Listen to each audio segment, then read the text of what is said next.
So what's the deal? Are we starting the meeting, or what's going on? We're nearly there, Jim. Okay. We're start the meeting, yes. And I think we're good to go. Okay, are we live? We are live. Okay. I'd like to call the meeting to order. Roll call, please, Veronica. Ms. Caspan-Latorre. Here. Mr. Coleman. Here. Mr. Gray. Here. Mr. Guziak. Here. Ms. I. Here. Mr. Murphy. Here. Ms. Ori. Here. Okay, let's rise for the Pledge of Allegiance. I pledge allegiance to the flag of the United States of America and to the republic for which it stands, one nation, under God, indivisible, with liberty and justice for all.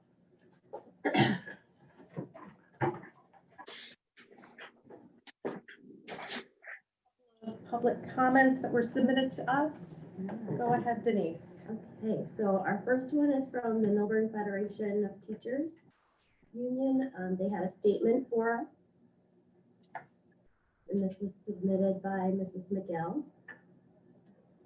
Good evening. I'd like to start off by thanking our administration for all of the hours of work they have put in guiding our staff through this past spring and helping to prepare for this upcoming year.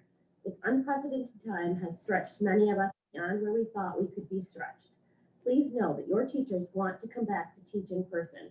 We miss the students. We want to greet them, work with them individually and in small groups, create community in our classrooms, and form a relationship with each child. We are, however, concerned for the safety of our loved ones who live with us, our parents who are aged, our small children whose health risks are yet unknown, and our spouses and children who are medically vulnerable. I know there are so many questions that our staff and community have, and with further communication, many of those questions will be answered. We know that any decision made is done so thoughtfully and carefully, weighing all data and facts. To this end, we wanted to share the results of a survey we sent out to our members this past week.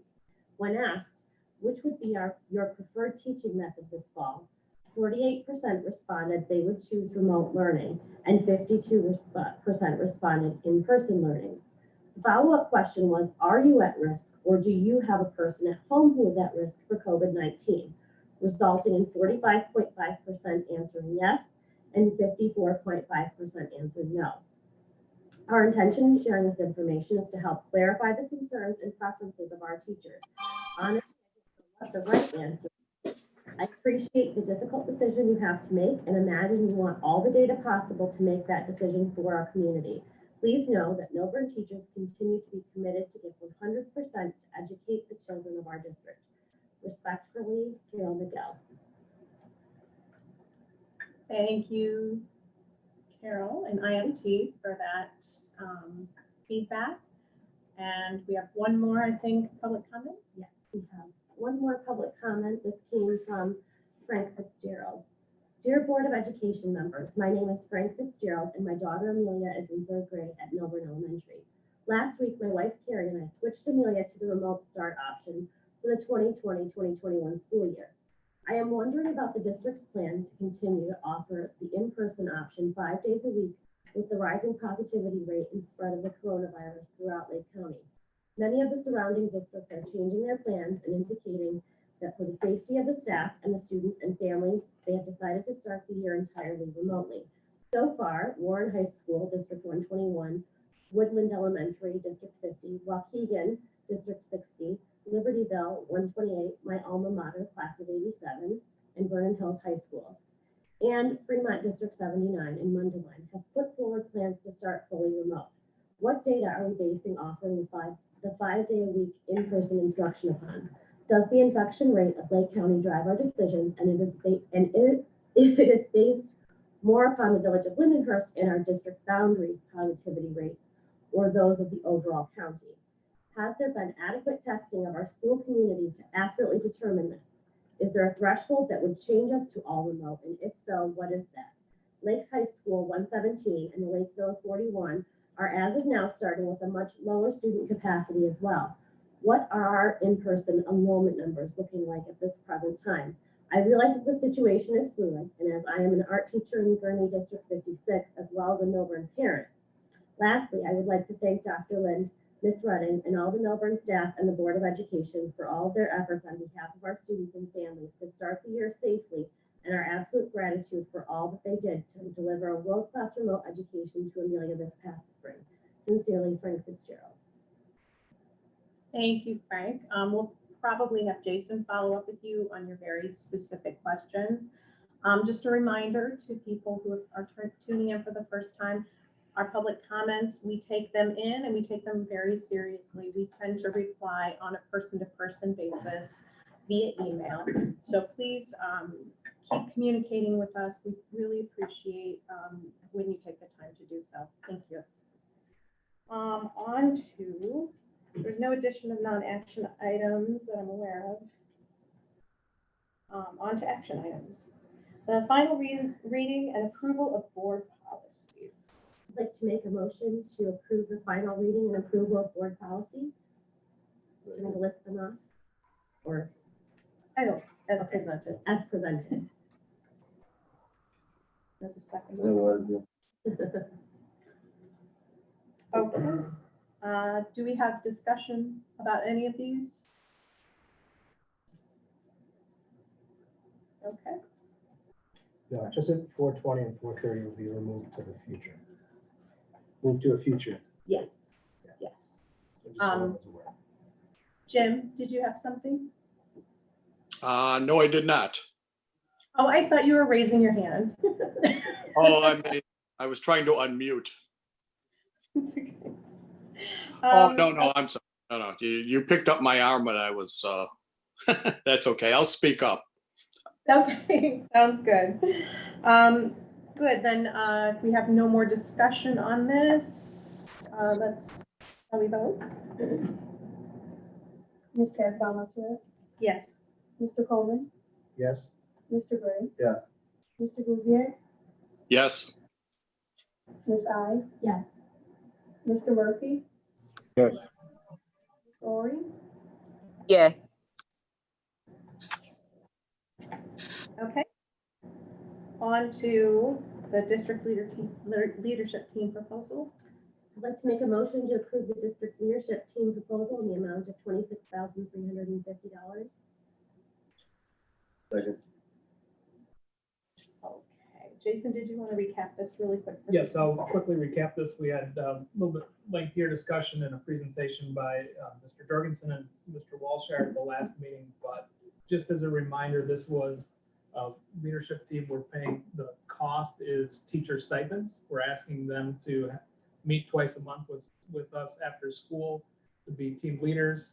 Part of it's for training each summer for this group of teachers to develop leadership capacity within our building, help us with decision-making, and to be able, that liaison between teams and the administration and decision-making and really building capacity for our school. So we talked about a part of that is teacher mentoring. There's other responsibilities that go with that team leadership.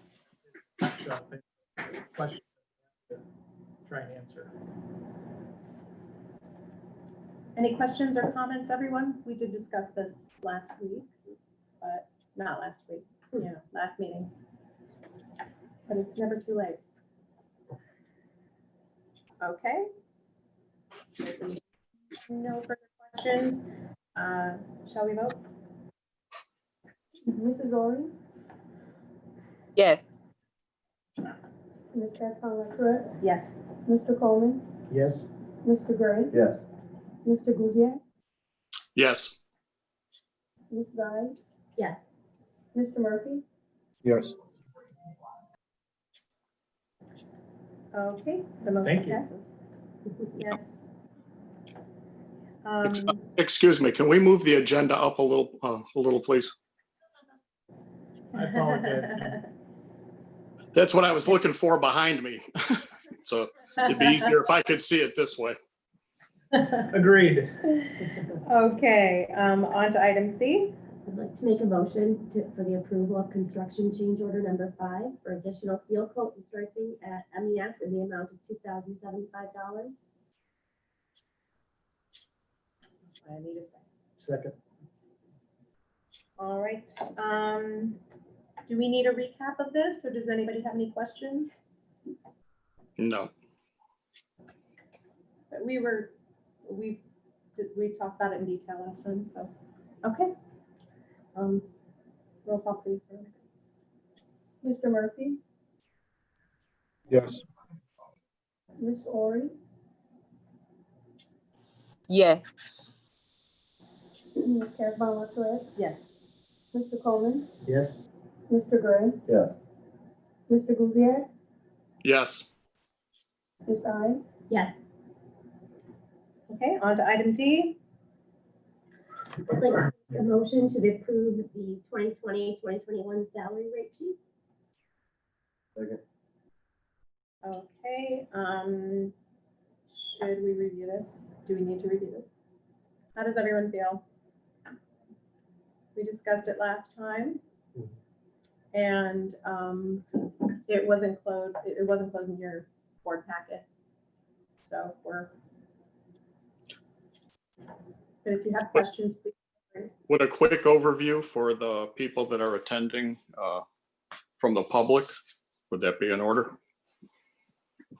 I don't see why not. So these starting salaries represent some union and non-union starting salaries.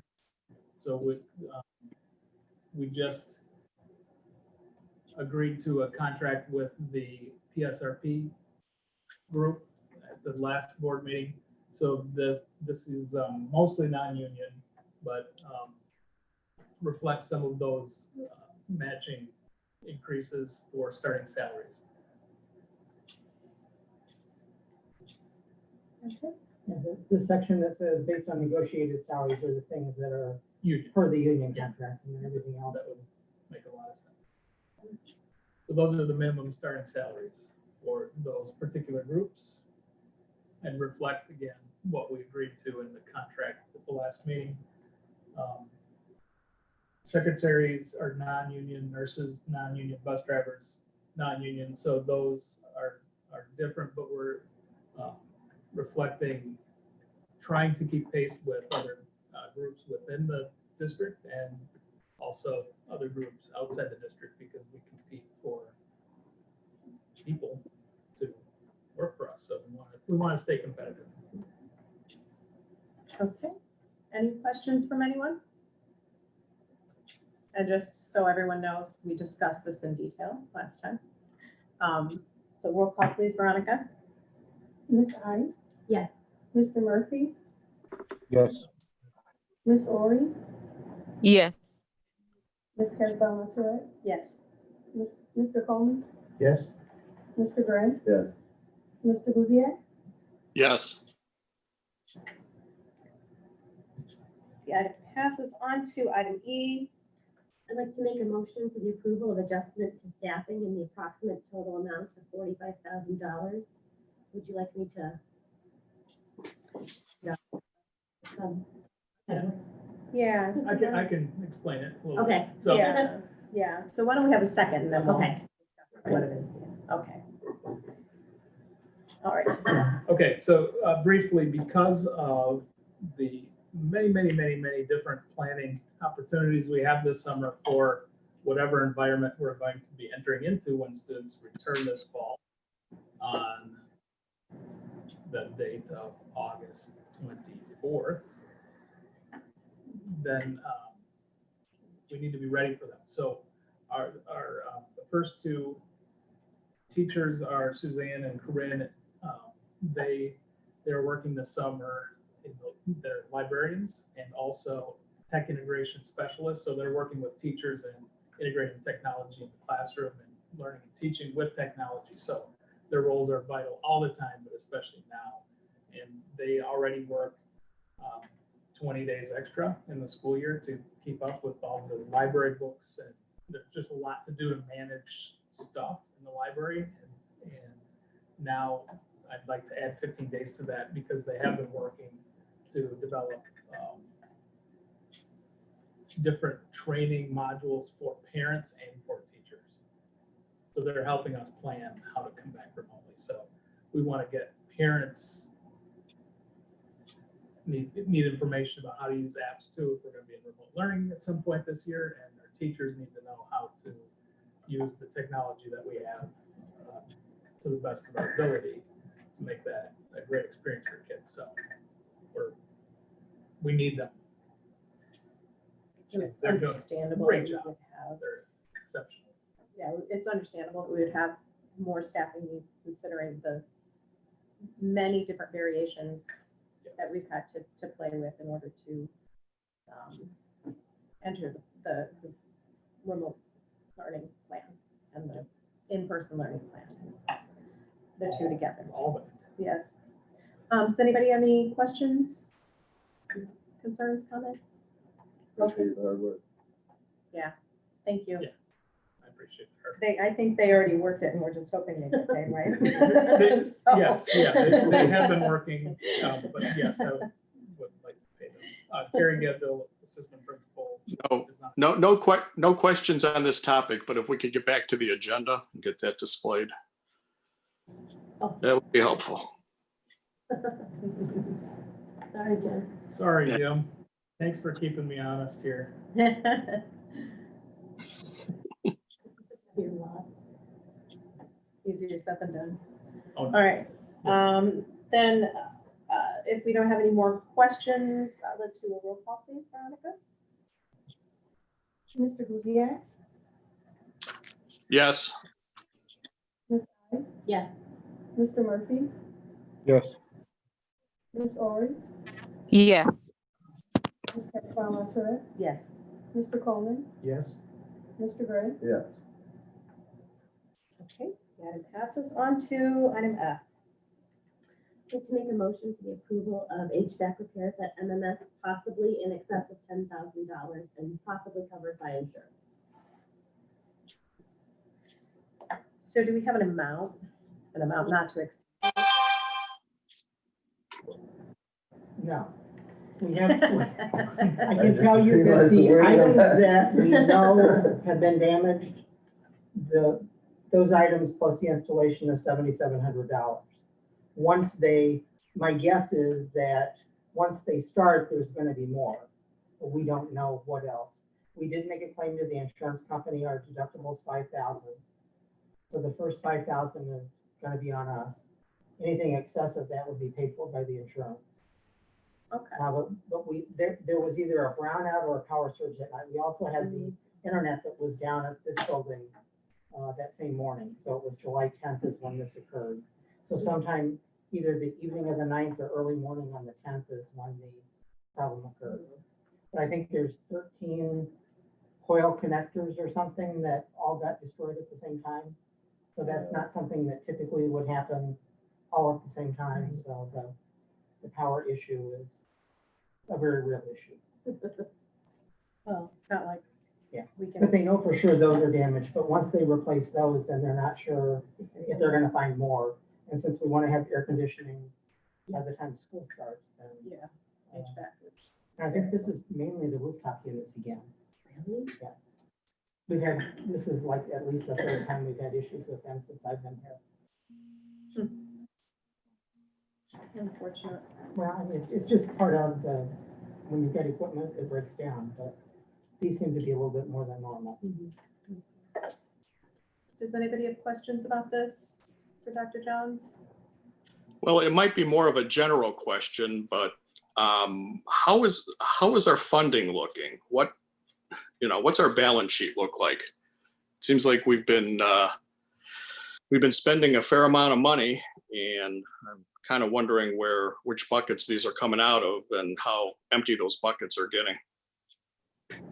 That could be that could be something done later, maybe later in the meeting, but it seems we're approving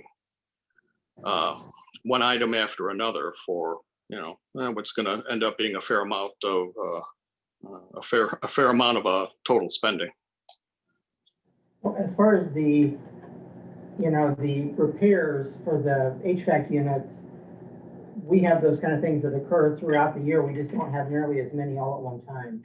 So that's Right. probably fine, but some of these other items, I mean, I can tell you that when we actually do get to the budget and we're presenting it, we are not going to have a balanced budget because of all the additional expenses that we have for COVID. What I put in my report, and I apologize, I didn't send it till late this afternoon, is that for the next meeting, I'll have a list of what COVID-related expenses we've had up until this point. And then I can also give you a list of the things that are still encumbered so I'll be able to tell you what we paid and then what's still outstanding. But for instance, today I just ordered items so that we can provide meals in the classroom because we have to keep the milk and the things at a certain temperature for when they're served. So, there's just lots and lots of things that are involved in changing how we do business.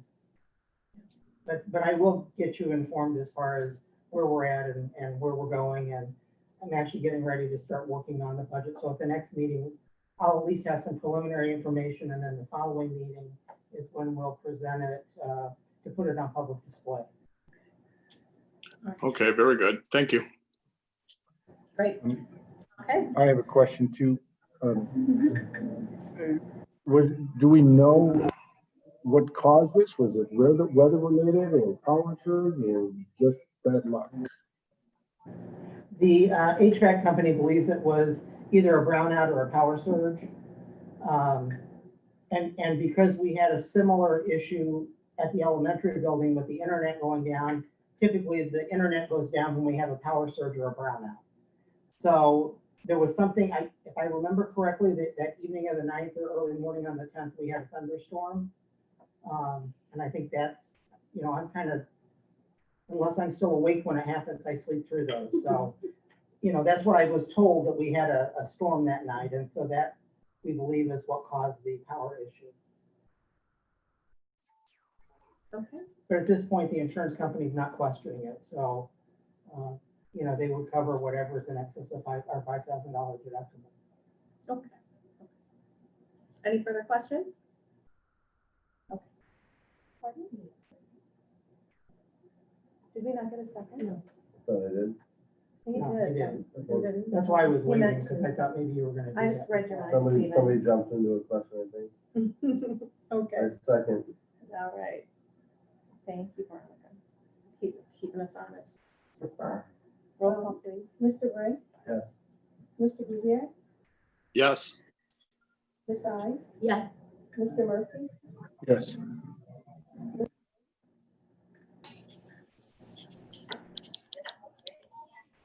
Mrs. Ori, Yes. Ms. Casban Latourette, Yes. Mr. Coleman, Yes. On to, motion carries. On to item G. I'd like to make a motion to approve the non-union classified salaries. Second. Okay, would you please recap this for us, Jason? So these are salaries of specific people in the district. We tried to match, typically what we do is match salaries with salary increases with the teacher's contract, whatever the teacher's contract was this year, it was around 4%. So most of the salary increases are in the neighborhood of 4%. We talked about this in closed session at the last board meeting and looked at specific individuals. Some are a little higher because we're either trying to keep up with the market value, like once again. But that's about it. And we received these schedules in our Board board packets. packets, So so. because it's specific people, specific, you will see this eventually, but it is. You're not gonna see it on the meeting. It's a contract until it's approved. It's a contract negotiation. And so, And we had 2 of the clerical staff too that received longevity bumps that we didn't have included at the last meeting, but it was included in the by email this time. Does anybody have questions about this?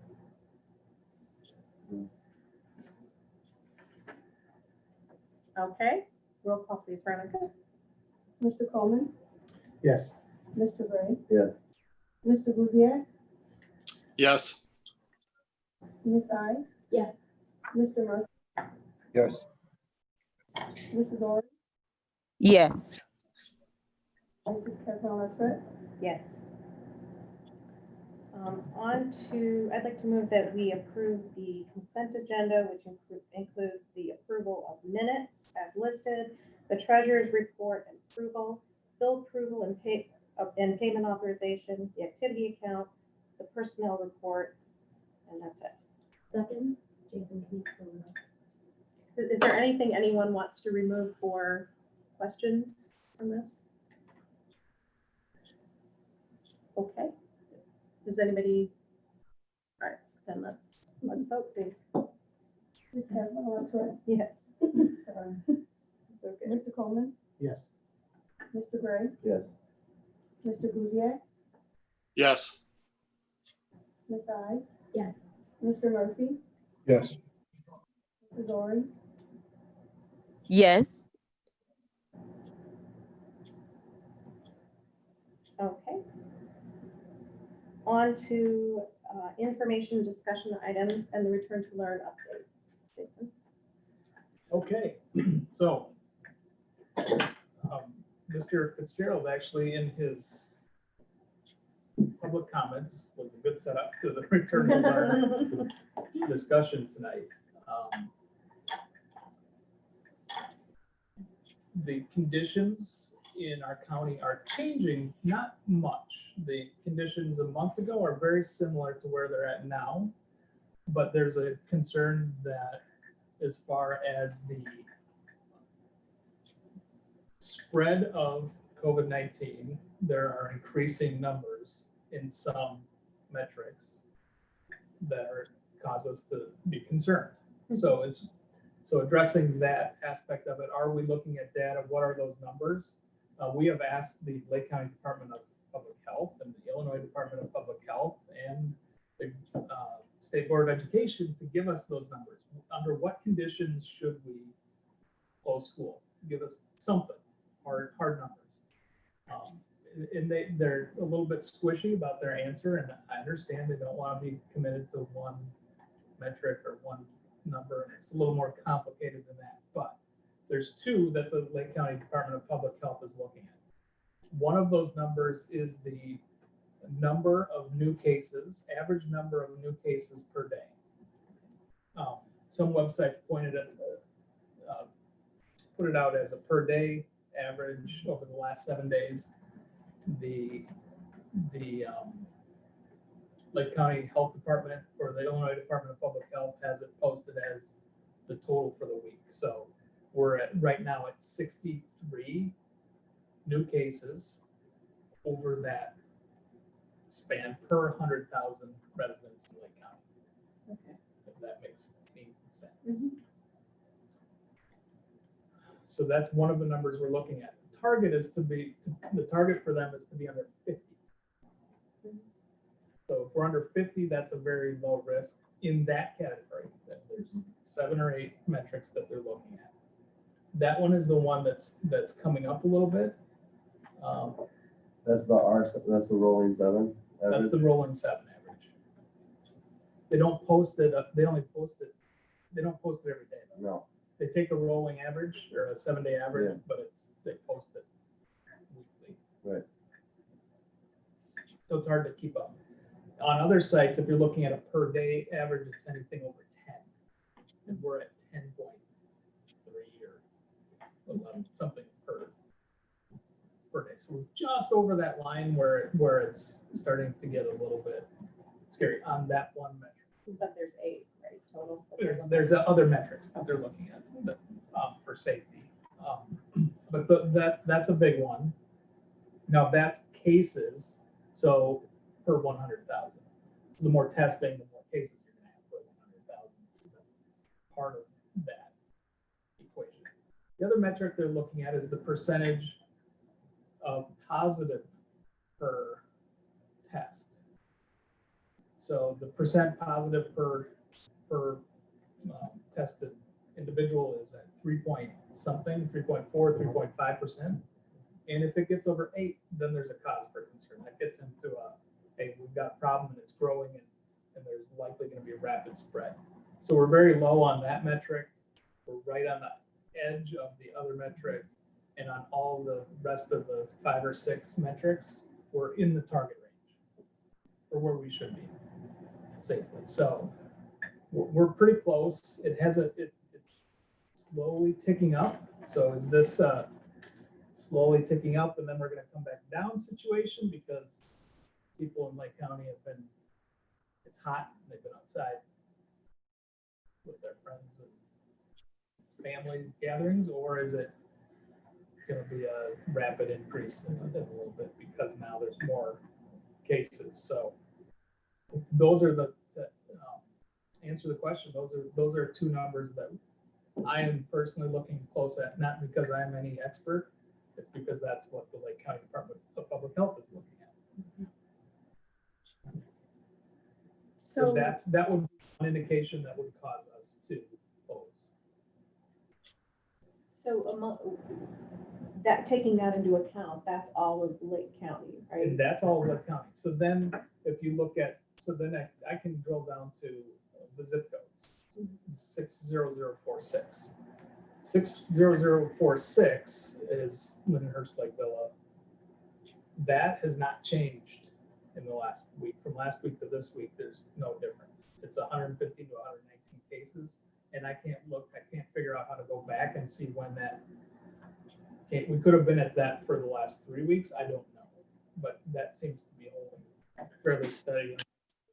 If you look at unincorporated Mill Creek, Old Mill Creek, Wadsworth, total for the whole event has been less than 5 cases. So that's not even a consideration. But there's not very many people there, so that makes a lot of sense. Makes a lot of sense. But that's the bulk of our community is Lindenhurst. So that's what I'm looking at that too to say, okay, are we a bubble that's a little lower, a little higher, but we should still look at our entire community too, or entire county, because if there's significant spread and people are moving around a lot, that could be a problem. But we're definitely lower at the moment, seemingly, than the county. And a lot of that is the southeast portion of the county, Highland Park area is seeing a lot of cases. Waukegan is seeing a lot of cases at this time. So those are driving the county numbers up as you go up to Antioch, less. Actually, McHenry County has more at this time, the higher rate of infection. So it's hard to know where we're headed at this point, but we're 3.5, 4 weeks away from school starting, so we have time to determine that. So that's one major factor that would help us make our decision whether we should open or close. The other factors that are at play. Just to backtrack 1 quick second. Yeah. What was the target goal on the last metric? The percentage positives.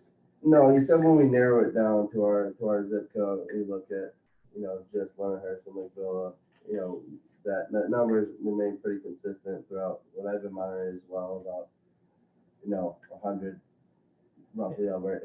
It's hard to trust the exact numbers because they sometimes seem to stay exactly the same for a certain period of time, and then other times they're a range depending on the source that you look at.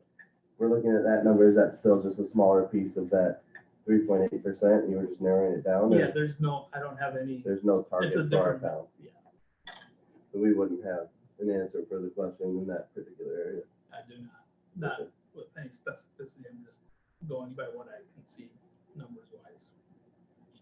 You have the denominator, the population in the zip code? Yeah, it's 14,000. 14K? Thank you. So you said there are other things that we're considering. So other factors to consider whether we should be remote or not. Of course, staff safety is a big factor, but part of that is what's happening in the county and the prevalence in our community. So how do you do that? And are we able to meet the safety requirements that are laid out with the guidelines from the Illinois State Board of Education and the Lake County Department of Public Health. And those factors, to be honest, seem to be quite changing. It's hard to get specific information from the State Board of Education. For example, right now, the State Board of Education in writing, what I see is clear guidance is that student desks need to be 6 feet apart. Or they need to be 6 feet apart or as much as possible, which means they can be under 6 feet apart. And they say that desks do not need to be 6 feet apart, but as close to 6 feet as you can, as much as possible. That's a big difference between desks must be 6 feet apart per student.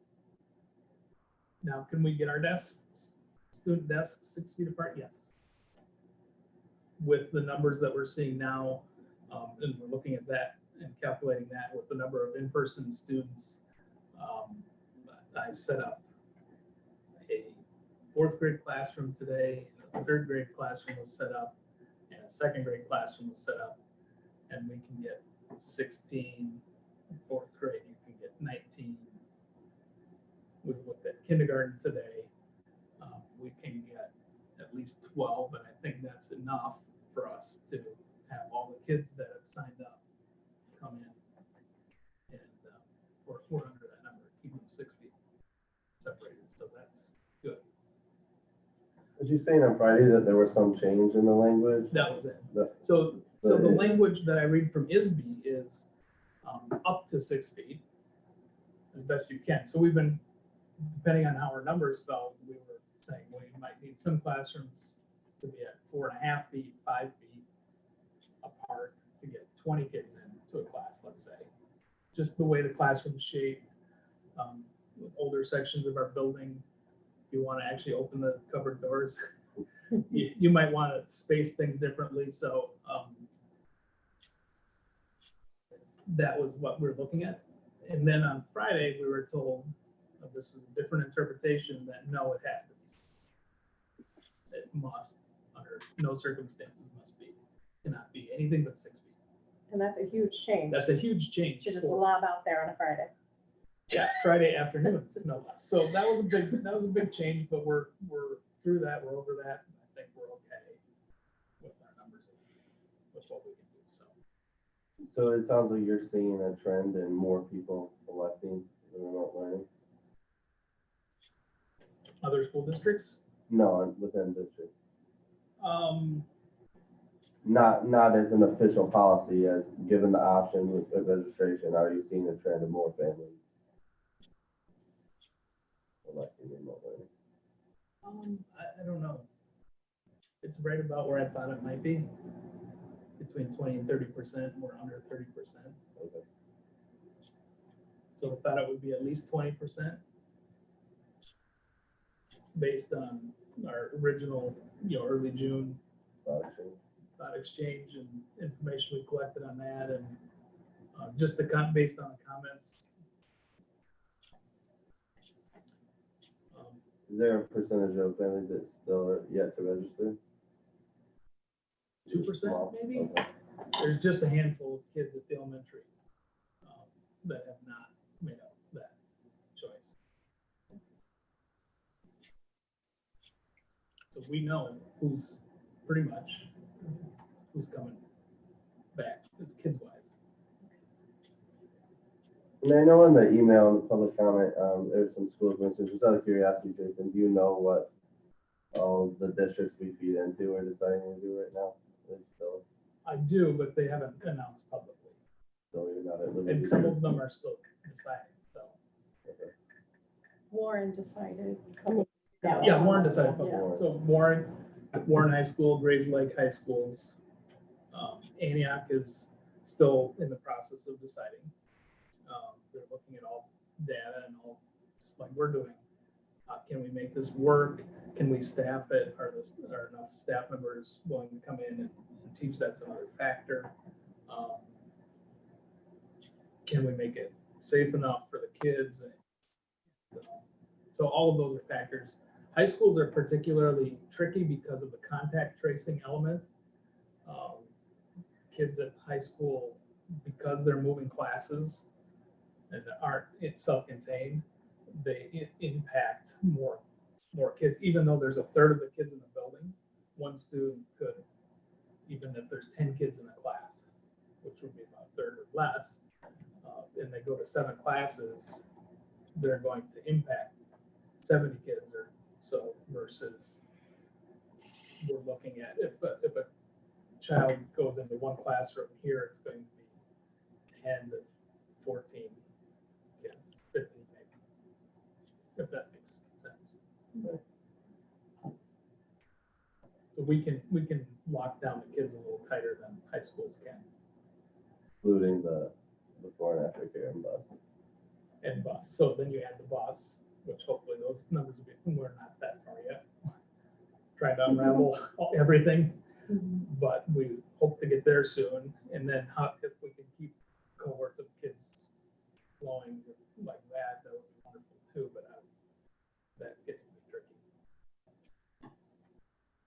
So it may not be possible, and we may decide to go remote. That may be my recommendation. And the board is open to the feedback from the board, of course, all of it. But I am at this point still think that it's possible. We keep climbing the mountains, and there's sometimes more barriers put in place, and we get over that barrier, and we think we're going to be okay, and then another barrier is put in place, and think we're going to be okay, and then another one is. So when we get to that point where there's just so many barriers that we can't function, and it's no longer looking like school, then it's time to pull the plug and go remote. But I'd like to give every effort that I can, because I know there are dangers and risks to either choice. For some kids who are staying home, there's danger and risk. Besides learning loss, there's other factors in that. Kids coming to school, so the reality is there, and that's a very difficult choice. Not easy to make clearly. I wish it would be made clear by the leaders, but that's not. Clearly, that's not going to be happening. So, I guess one of my questions for you then, given all that, is you talk about climbing the mountain, you know, and you've heard the hurdles. I mean, how many more waves of new information or potential actual surplus of cases in the area? Like, I mean, when would your cutoff be if we're looking at starting school in a little under a month here? Like, when would you have to decide we need to effectively take all of this time and resources that we've been putting in, doing everything that we can to getting kids into school, and switch gears and make sure that remote learning can start on time? Or because it's an option, is it already in place to fall back upon? that's a good question. So we're planning the dual. We're planning for both.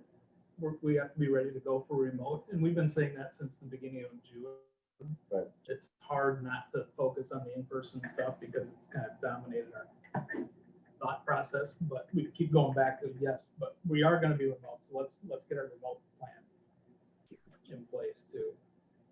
And we're going to have kids. Here's the tricky part. We're going to have kids that are remote all the time, because kids, this is one thing that I learned Friday too. If they have any symptoms, we have to send them home. Yeah. And they have to seek medical attention. There's no guidance as to what brings them back. Does that mean doctors know it's okay?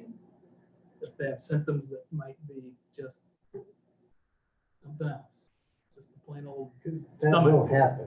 That will happen. Kids will get sick. Absolutely will happen. With the primary, telltale sign being a fever. I mean, how many things in the fall are going to give a kid a fever? It will happen. Everything from allergies to a cold, to Strep throat to strep throat. Yeah. Something else going on with the kid. And that's what's interesting too, when you look at the link for the Illinois Department of Health that you sent out. When you look on there, some of the figures that they track are COVID-like illness. So they track admissions, while people reporting to the doctors or hospitals with COVID-like illness symptoms, right? And then they also track those that are admitted, you know, people that go to the doctor and those that are admitted. It doesn't say, you know, of those people, X percent were, X percent were not. But I really do recommend looking at that Illinois Department of Health link that you sent out. I think. Yeah. You know, because I continue to hear about climbing cases, but when I look at that, I don't really see that. We're still in a very low compared to where we were in April, May. Yeah. It was at the peak, we are very low relatively. But again, we should have expected that with summertime. Yeah. Right? We fully expected as weather improved, that would go down. So what does that mean for the other side of the, right? So I think you've been planning on, you know, the possibility, being flexible about everybody going remote at a certain point is what I've been hearing, so that it won't be this abrupt thing. We have to close. We'll have that capability in place. Right. From my understanding as well, one other thing that's been on my mind a lot lately is with things changing slightly, with the data, you know, I mean, it's funny, I don't know, looking at the warning, like the thresholds, like, I don't know, it's interesting, but I have seen Fisker in the news in the last couple of days hinting at potentially downgrading the area back to phase 3, which would at that point mean we also would have to go fully remote, right? Correct. Mhm. Yeah, if that's the case, then our decision is taken out. Decision is made. Which is, in my opinion, good. That it's taken out, it takes the pressure off us in that. Not Sure. good necessarily that kids would be remote, No. because we want them in school. There's Everybody a lot wants of them in- losing in this situation, regardless of what happens. Right. No, it's a Exactly. nightmare. Yeah. I mean, it's a nightmare. There's a lot I mean, there's a lot of ways to look at it where you lose, no matter what you choose. That's correct. All the ways have some significant loss. It's like which flavor of bad at this point. But we will get through it. We'll keep working on it, and we'll all get through it together. It'll be fine. So does anybody have further questions for Dr. Lynn? Okay. I do just have a follow-up question. Well, Steve, you know, and it's really follow-up to what Steve had said. Do we have a date by which we will make that decision? I would think at some point, probably within the next 2 weeks, I would suspect, in order to allow everyone to plan, there would be a date. And I know we're looking at all these different factors. But is there a date by which it will be announced? Would it be okay if I said we reevaluate that on a week by week basis?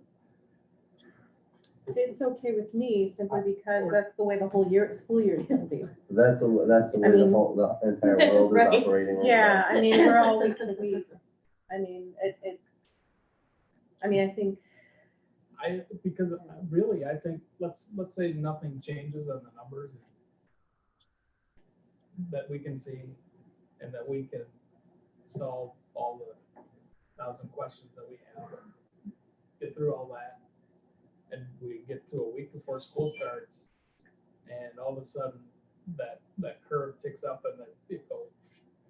But, but this is what I'm saying. At least if there's some date by which we say we're going to make an announcement on the position, barring an increase in one of these indicators. Yeah. One or two of these indicators. These are key indicators.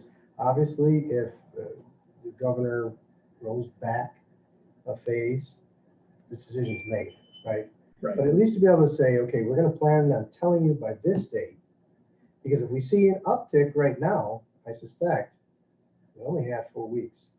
I suspect if we see an uptick, that Take 3 weeks. might be before- a legitimate consideration, right?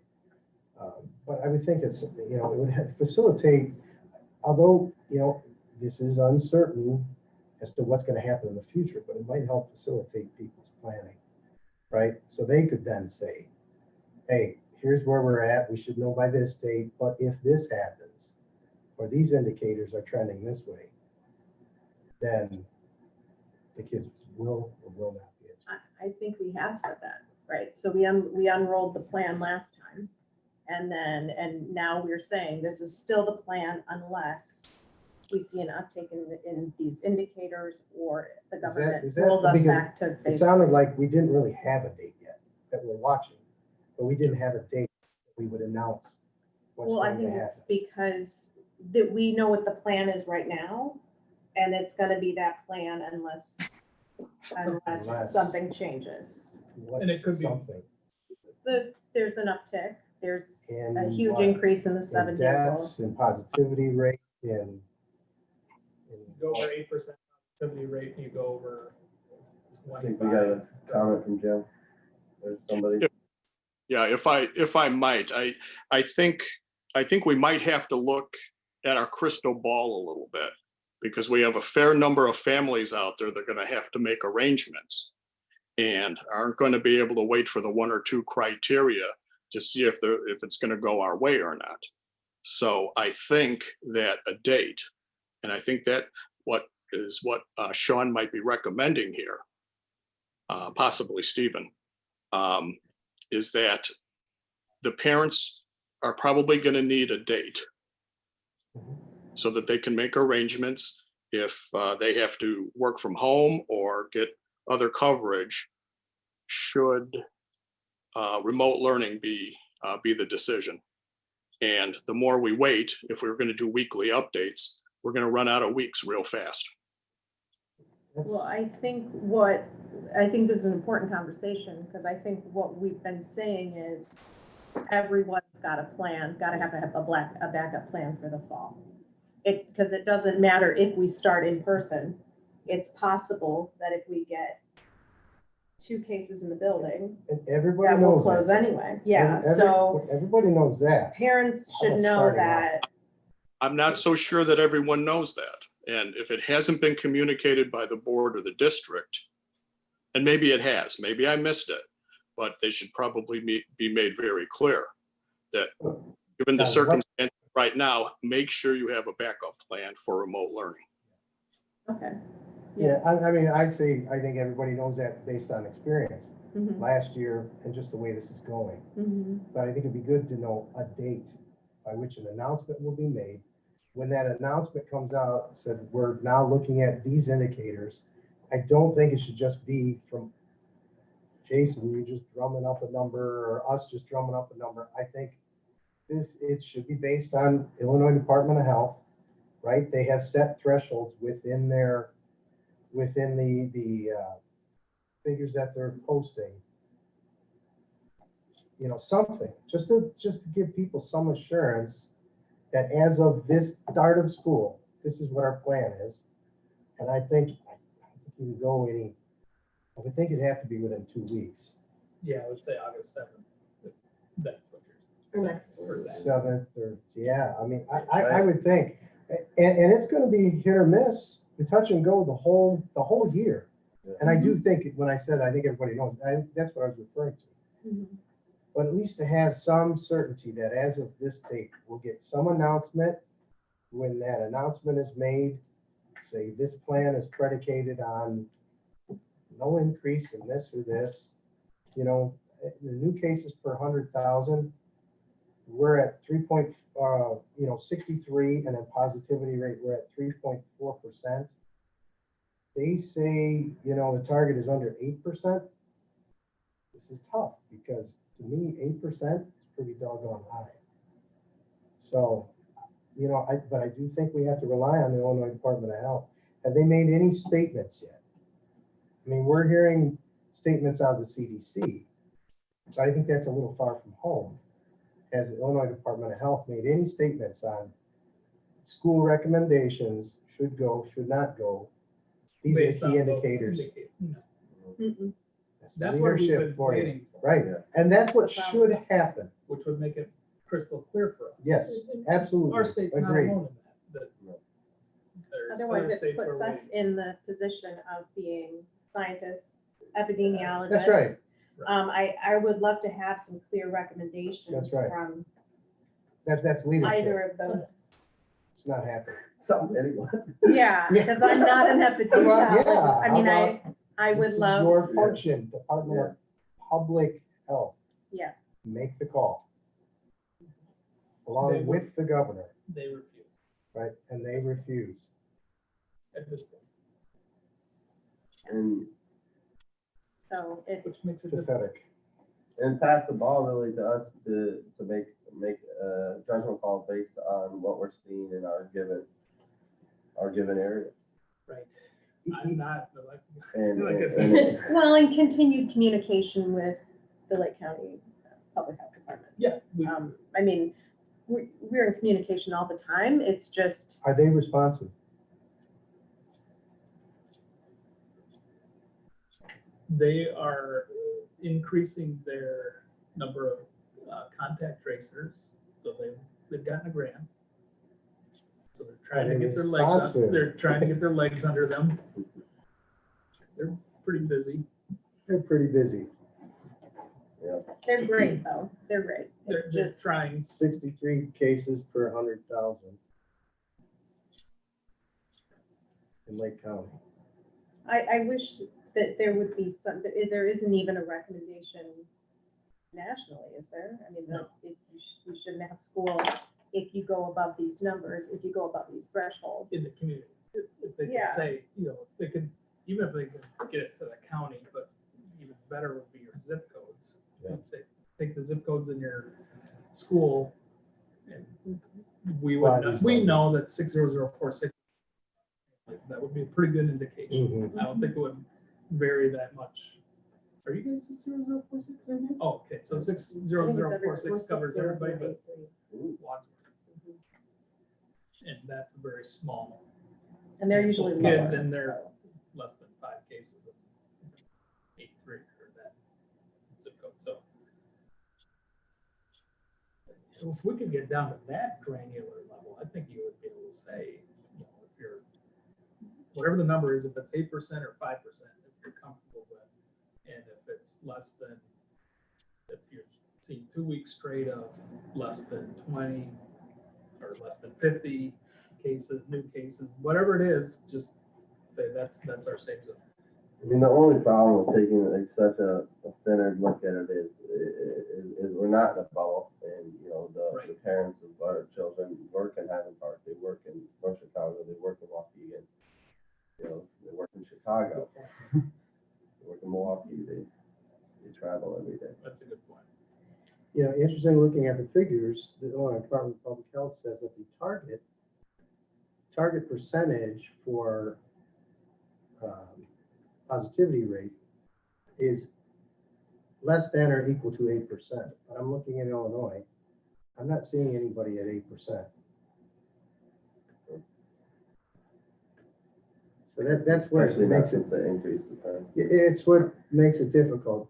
Okay, Gallatin, 13.8%. Don't know where Gallatin.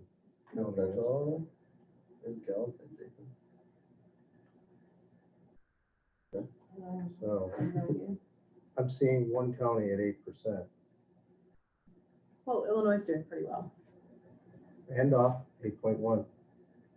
I spoke to someone who works, works in the hospital, and he was telling Jason that he said a couple of months ago, I mean, the hospital was just all COVID, and they were all COVID all the time, and they were completely overwhelmed. He said now they have like 2 cases, 3 cases.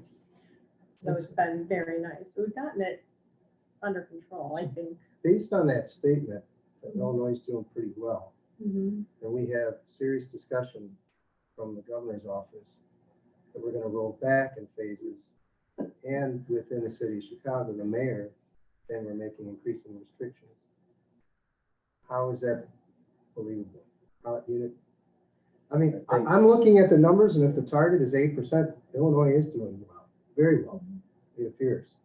But we're seeing these restrictions rolling back. That's why Well, I think it's for leadership different within the Illinois areas, Department right? of Public Health. I think it's different areas are doing better than others. I think Illinois as a whole is doing well compared to most states. I think Chicago's always done it. It's just a densely populated area and people fly in and out all the time. You know, there are different areas that they'll probably consider rolling back. That phase is statewide. Is that what he said? And Chicago's at 4.6 positivity.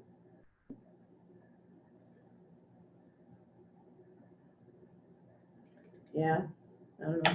So when you look at the figures, you're hearing conflicting speech from political leadership when compared to the figures and the trends. It's difficult, I think right? Mm-hmm. the metrics and things that they look at though, they're using those to make projections on where they think things will go. One thing that's been incredibly frustrating for me throughout all of this is the lack of consistency with the type of data that I'm looking at. It's ever changing, and it depends on where you go and what you're looking at. And Who's collecting it, who's being relied upon to report it. And then the journalists are uncovering like more and more instances of like data people, certain agencies trying to withhold data for whatever reason. It's concerning to me because it's such a fragile situation, and we don't know. Like, given looking at every week that's taken place since March 14th, it's a roller coaster. We don't know what to expect. And even though, I mean, it emotionally too. I mean, I obviously have made the way I feel pretty clear, I think, through the way I'm talking, but I also completely understand the need to get back in school. It's what I wanted left. Yeah. Honestly, I talk to people within the community that, you know, both parents work, single parent. Like, it's a big deal, even for those that aren't in actual jeopardy with being at home, which we have to take into account meals and safety and everything else. Kids with IEPs, kids with 504s. It's a double-edged sword. But then you also worry about, student health, staff safety. I mean, it's heartbreaking and it's a nightmare. I mean, it's a nightmare. There are no, I mean, it keeps me up. I'm sure it keeps all of you up too. But you know what? We just have to go based on the best available data. And we have a plan in place. We'll move forward with the plan. If things change, we'll announce that. I mean, but I think it would be good for us to send something out saying, look, this is a fragile, tenuous situation. You should have a backup plan at all times. Yeah. And also, I think it'd be good to have those specific indicators in there that this is primarily right now what we're looking at to judge if this is a good idea or not. Yeah, the ones that you discussed. Sure. Yeah, it was a great question Mm-hmm. that was raised. What are the indicators that we're watching? It's a question we superintendents have been raising. Yeah. But it's good that they're there, at least from the Illinois Department of Public Health. But the question is, and the challenge is, what do you do with that? And the question is, what do we do? Then it gets down to the granular level of what do you do when a child has a runny nose and you send him home because he have to see the doctor every time? And that's pretty clear. You have to see, it says they must seek medical attention. But what does that mean to get back into school? I think it's an arbitrary tactic if they don't get tested for COVID. Right. That's the only thing that answers that question. Do we just need a note that says they saw a doctor? Dr. That Bill. could get very expensive for some parents too, in time off of work, and Mhm. now you're exposing kids to more illness in the clinic. And It's, really, there's a possibility that they may base this on rapid testing if those tests are available. But if they're not, who's going to want to take a chance of sending a student back into the classroom that's showing symptoms but can't be verified as being negative? So I think there's a good possibility that it's going to have to be based on a test and not on a doctor's evaluation. That's a guess. that would be nice to know That'd be great if they instead of test. guess. Well, yeah, but again, the tests have to be available. The rapid tests, there's 3 or 4 sources for those. One of those being Abbott, but there's no way to tell. I don't think how how many doctors' offices would be able to run that test. Not many right now. Well, and the turnaround time, unless you get it, the best thing to do is go to one of the, like the testing test. center in Yeah. Waukegan, you can get it back in a couple days. If you go to Got one in Antioch. if you go to Just went to CVS Northborough or last week. something. And their results. Oh, Oh, really? A rapid test is, between 10 and 20 minutes is a rapid test, but those are the ones that are probably in shorter supply, probably. Now, the thing is if you're going to take a kid out of school and they're going to be waiting on a test, they're going to be remote learners, but you're still going to have that question mark. They're showing symptoms. What do you do for the rest of the kids in the class?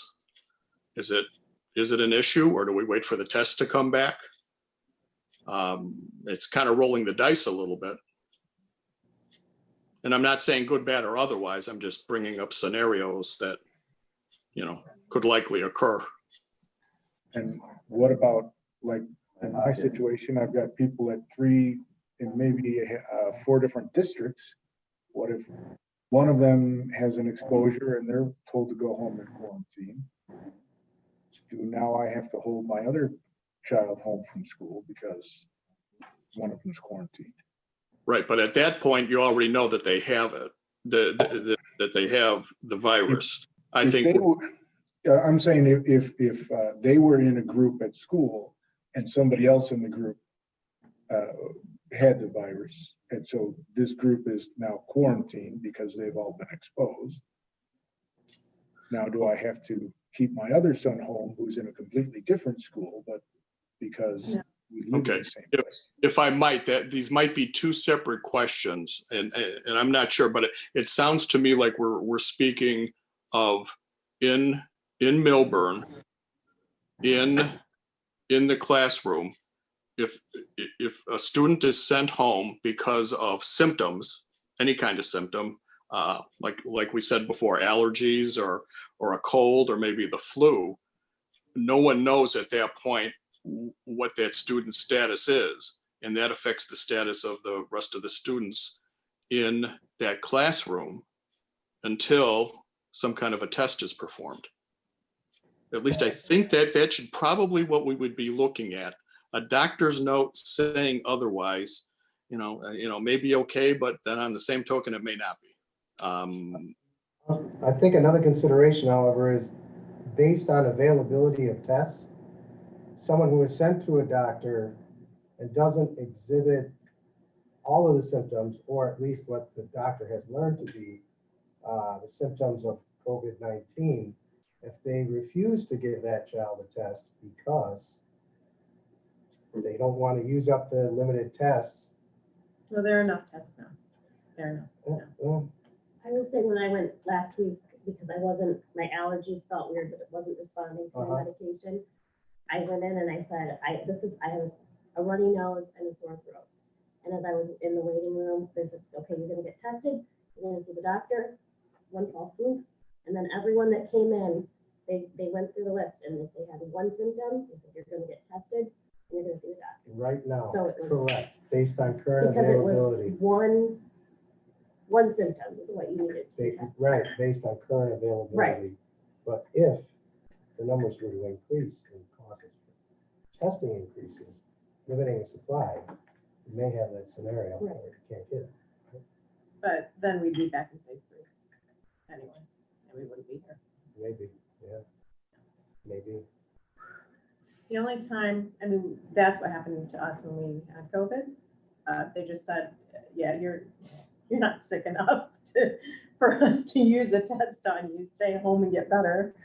That's what we're telling people. That was back in, I guess, March or whatever.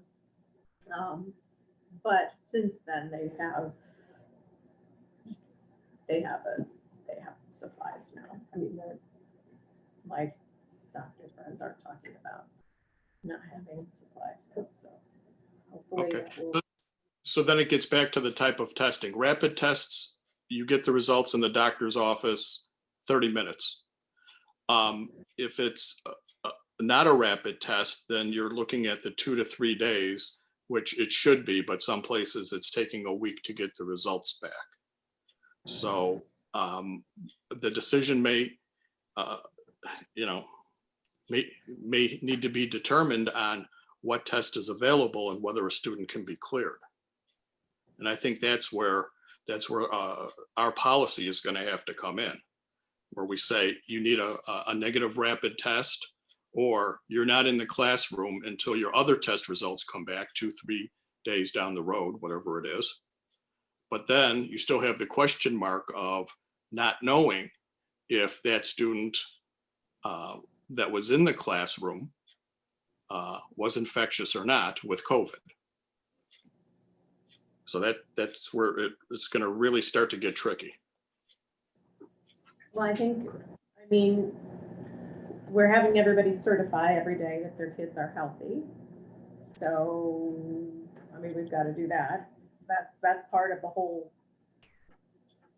thing, that the guidelines, the ISB guidelines, is that we have to figure out a way for parents to certify for their kids every single morning that they are healthy if they're coming to learn in school. So if they come to school and they're actually sick, they're going to be swept out of the classroom. I think it's, you don't send your kids to school if they're sick. I mean, they shouldn't ever anyway, but But we do. But it But we happens. But it Yeah. happens. Yeah. And I mean, sometimes it's an honest mistake, your kid's fine when they wake up in Mhm. third period, the stomach. well, a runny nose is not usually cause to Never happened keep your anyway. kid. What, That might be something to clarify, because usually if you have a runny nose, you have a little cold, you send your kid to school unless they have a fever or they have, what happened, you right? do on this planet? But I think it's important for people to know It's different. it's different this year. We're not Well- runny nose, they're at home. But And- the same parents that it's very important to that we open the doors, or relying on the school to, to take over at a certain point in the day, and they still have to go to work regardless of what, they have to make a transaction in their mind to decide whether it's worth the risk or not, and multiply that by however many families decide to stay. But also divide by most kids are asymptomatic. So we're gonna have kids that are sick with something else getting sent home for a few days, a week, when in reality, if they did have COVID-19, the chances are high that they wouldn't really display any typical symptoms that an adult would have with the virus.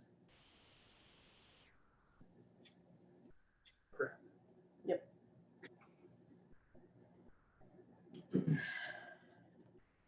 It's an accurate recap. It's like going through a rat maze where every way you turn, you hit your head on something. The way, yes, that's a good one. The And way I there's, would there's describe no cheese. No matter where I look, I can't find the cheese. A cheeseless rat maze. That's I've described it as taking 3,000-piece puzzles, throwing them all in the carpet, and then throwing away the boxes and trying to put them together. Again, there's just lots of different. And every puzzle has missing pieces. Right. Somehow that's worse than this. I know. I hate puzzles. I like puzzles, which is fun. This is, there's some parts of this that's a challenge. I like I like mental puzzles. I do not like jigsaw puzzles. Except for like the baby ones. 10 pieces are good. Shape. Brendan, are you guys remote? Yes, Yeah. we are remote. I predict by the end of this week, there will be very few school districts in Lake County that are not remote. And I predict that.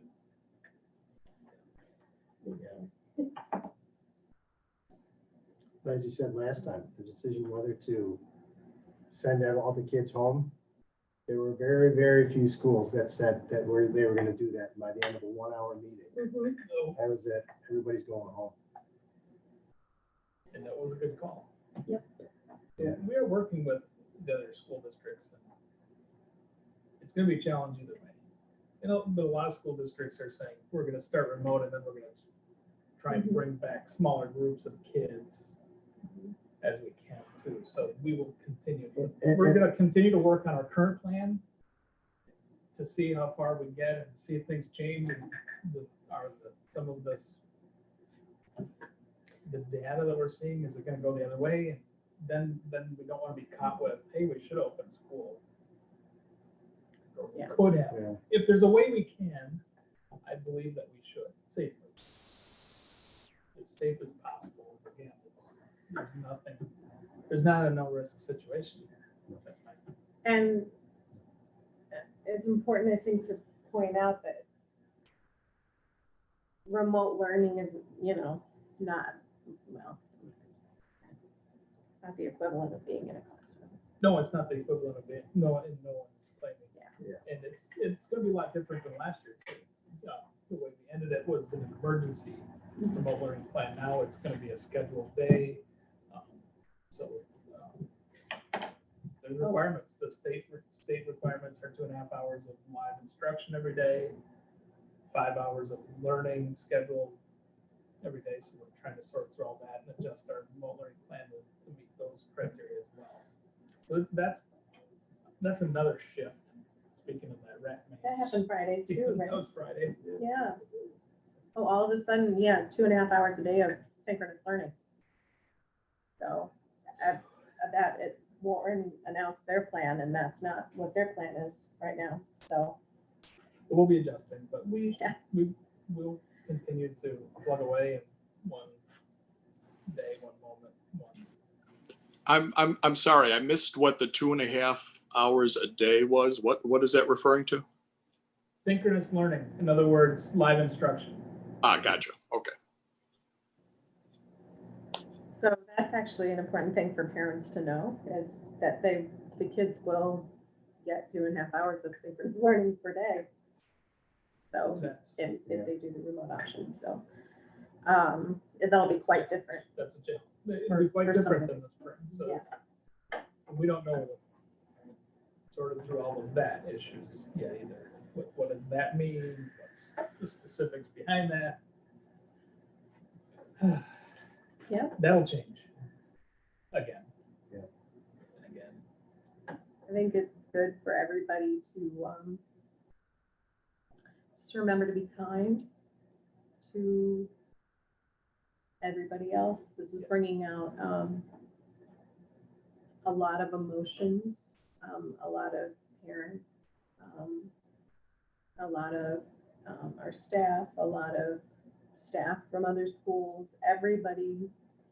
It seems like all the stress of this whole pandemic right now is being played out in this moment of deciding what we're going to do in the fall, and it's bringing all the emotions are surfacing all at once, and that's understandable. I would just say let's all try to be as kind as possible, and as understanding as possible.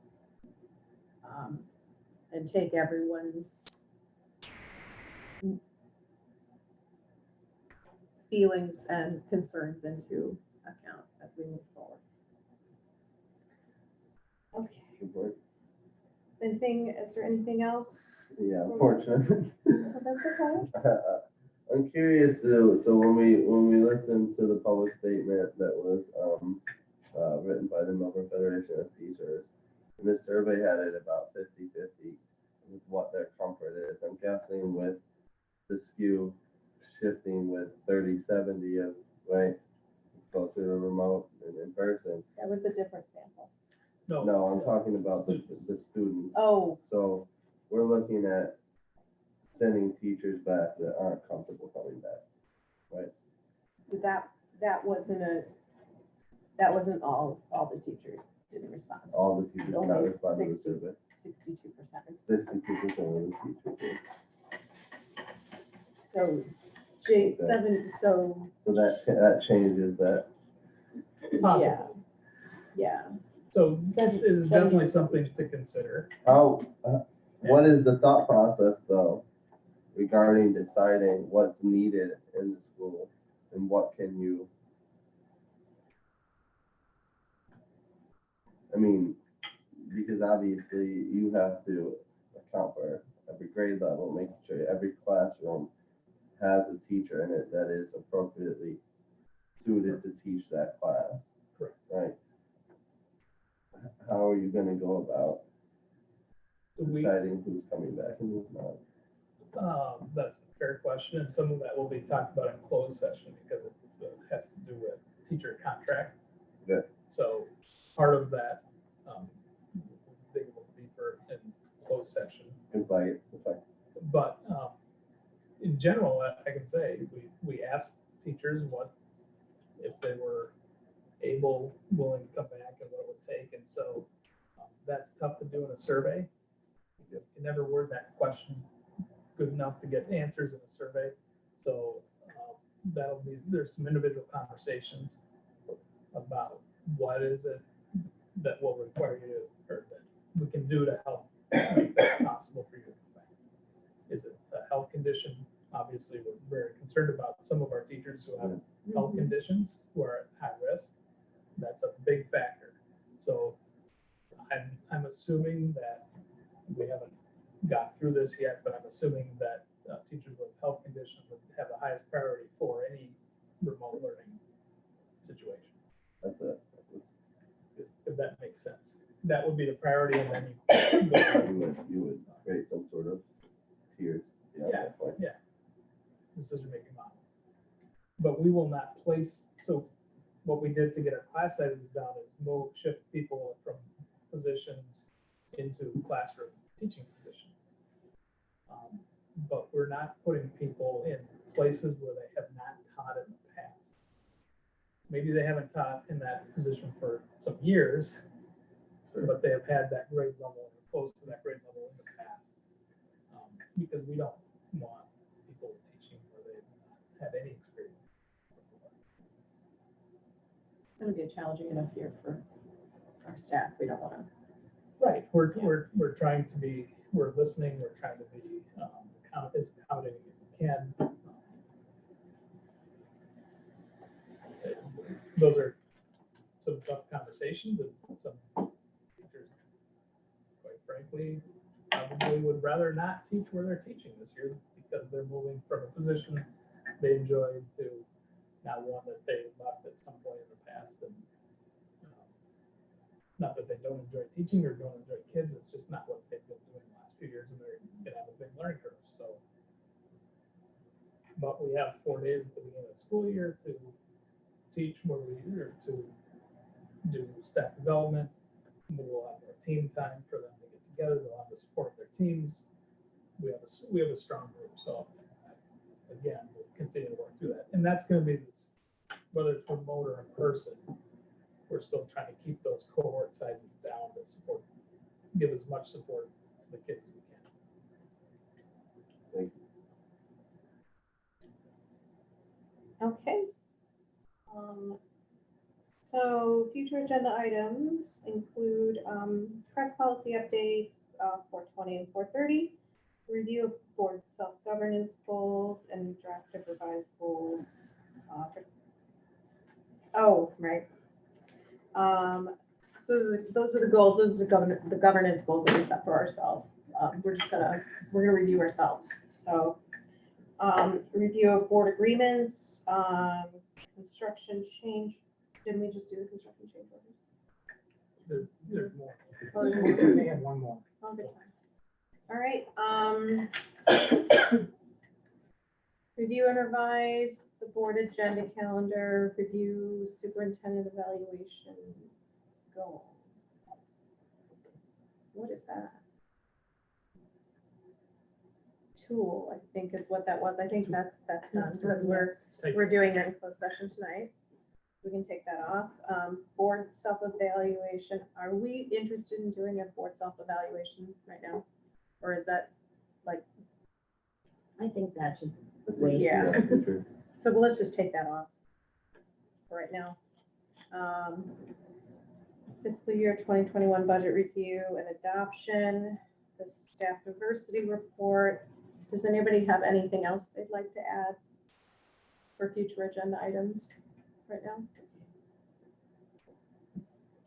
Okay. On to superintendent report.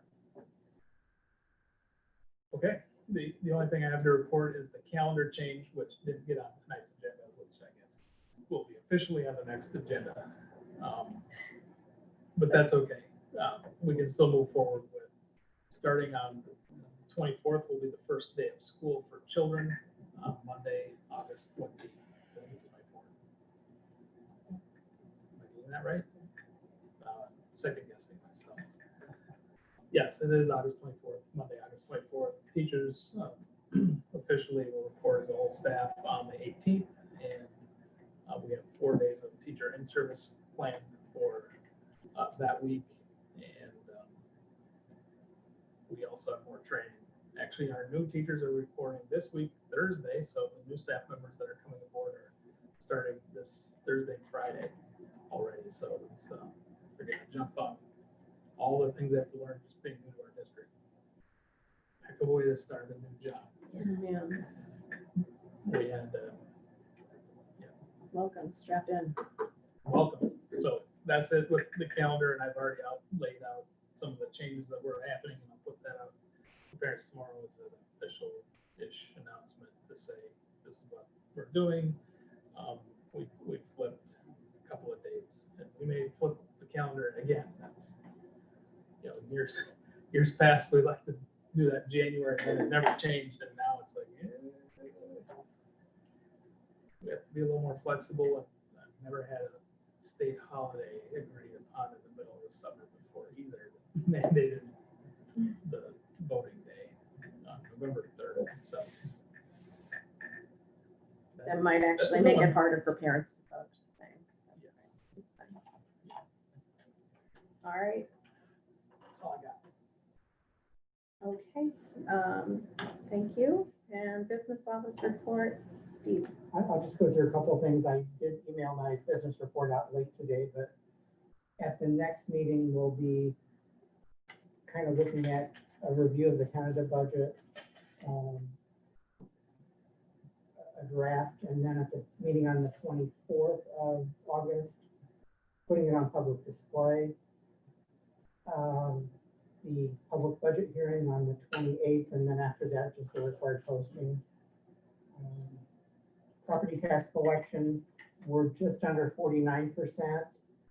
Last year at this point, we were just a little over 51%, so not too bad. Based on our current levy and the percentages, we're down about $350,000. So all in all, still not as bad as I thought it would be. Who knows what's going to happen with that.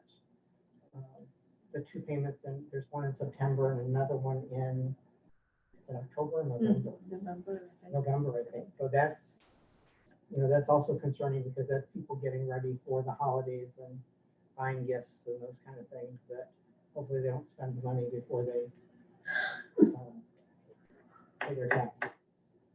We talked about the HVAC, and then I've got some photos in there of the construction that the summer's construction. That's basically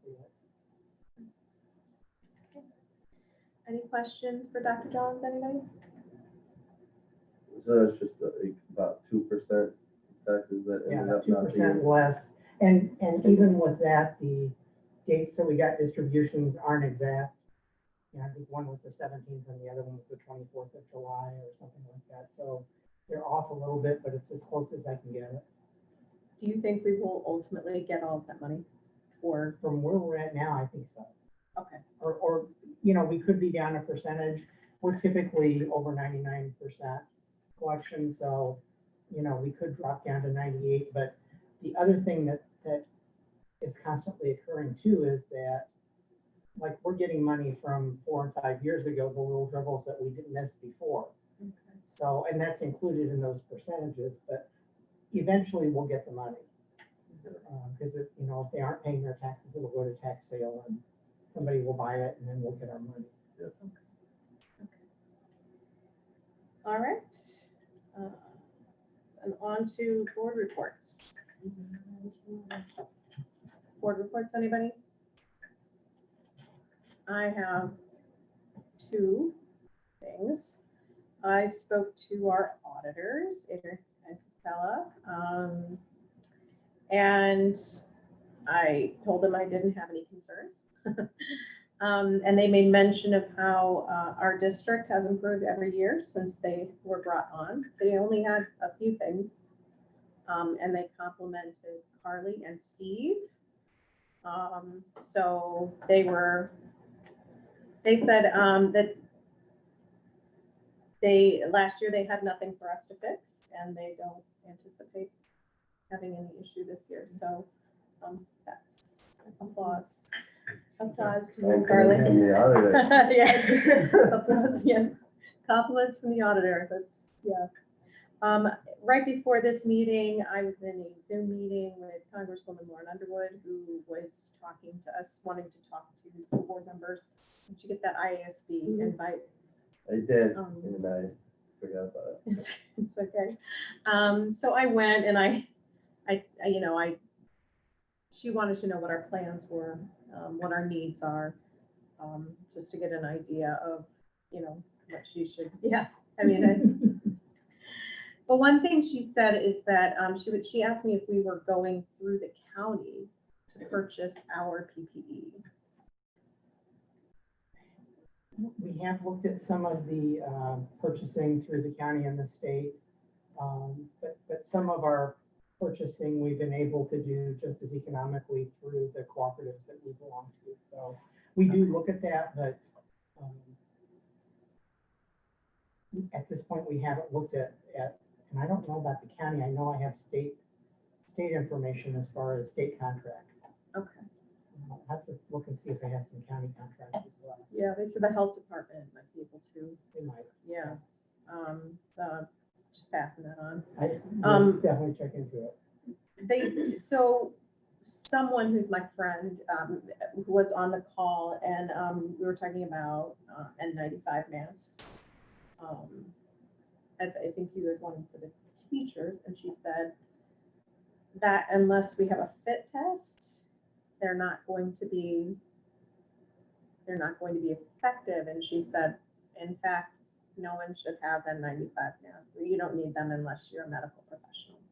So that you don't need a respirator mask if you are a teacher. So that's what she said. But she said also, I'm sorry, for saying, and what's her position? she's a board member Oh, at I'm sorry. in Woodland. She's a- Oh no, this isn't Lauren. This is No. this was my friend Carla. She's saying a friend of hers. Yeah, so it's Who was Carla. on She's this on call the with Woodland the- board. And Um, where's her expertise come from? Oh, I can't remember, but she has a medical background, and she said we should go through the county EMA. So most people don't need N95 masks unless they're healthcare professionals. So maybe the nurses would, but then the N95s don't work at all unless you have a fit test. Yeah, you have to have anyway. Just passing on that info, but you know, Congresswoman Underwood is going to, you know, keep lobbying for more money, more help. I think there are a lot of schools that are getting significant money from the CARES Act. I think we got 22,000, I think, right? A little under 22, Yeah. 21,9 something. So, which is better than nothing. But it's like a small bit. I mean, how much do you think how many costs just because of COVID do you think we'll have, just ballpark?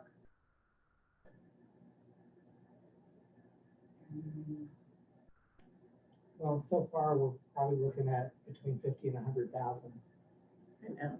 Yeah, right now, but then that's not looking at replenishing supplies and things throughout the school year.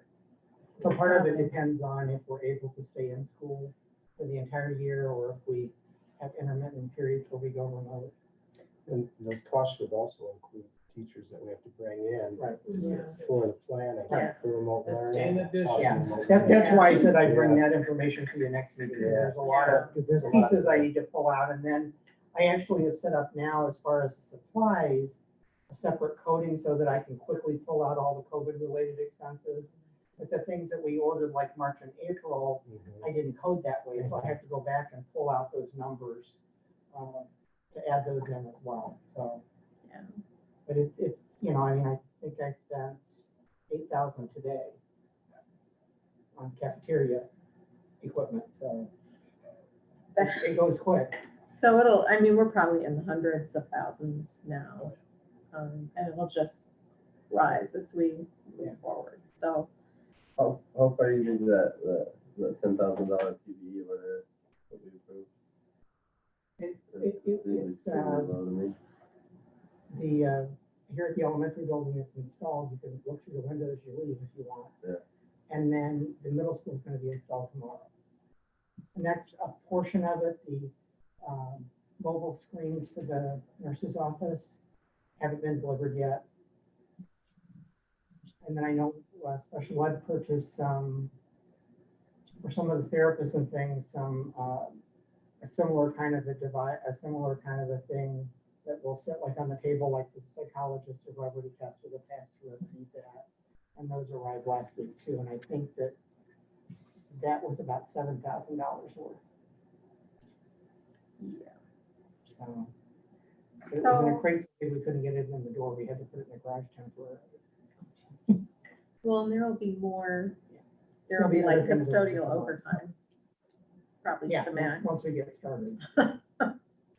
So There hasn't been much overtime since the middle of March, but right. actually last year by the middle of March, we had more overtime than what we typically have in a year. And part of that, I think, is because as the COVID started, then we started doing more cleaning and more other things that created some need for overtime. So Either we're gonna have overtime or we're gonna need to look at adding 1 or 2 custodial positions.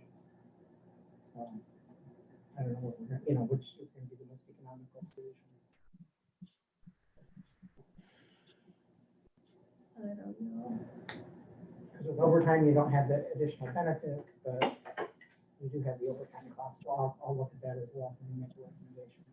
I'm sure we'll be looking at everything. It's just one of the little tiny pieces in the middle of those 3 puzzles that are on the floor. So,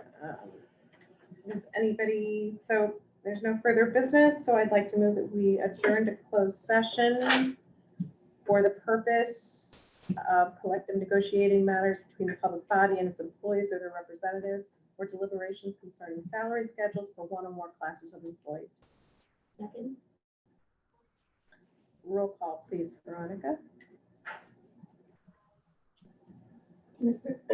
Coleman, Yes. Mr. Gray, Yes. Mr. Guziak, Yes. Ms. I, Yes. Mr. Murphy, Yes. Lori, Yes. Ms. Caswell Trent. Yes. Okay. We are adjourned to close